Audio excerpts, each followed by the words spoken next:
मान लीजिए बाहर तूफान चल रहा है, तूफान आ रहा है और तेज़ हवाएं चल रही हैं, तो ऐसे में कौन सा पौधा आपका मजबूती के साथ टिका रहेगा? जाहिर सी बात है, ऐसे में छोटा पौधा नहीं टिक पाएगा और बड़ा बरगद का पेड़ टिका रहेगा। हाय, स्वागत है आपका म्यूचुअल फंड एजुकेशनल सीरीज़ में।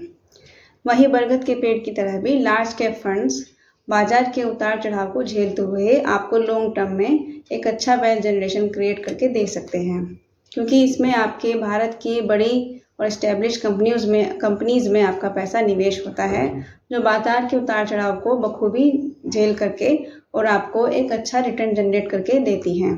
तो अगर आप निवेश की शुरुआत कर रहे हैं और आपको कम रिस्क में एक अच्छा पोर्टफोलियो बनाना है, एक अच्छा रिटर्न आपको पाना है, तो आप ज़रूर लार्ज कैप फंड में अपना निवेश शुरू कर सकते हैं।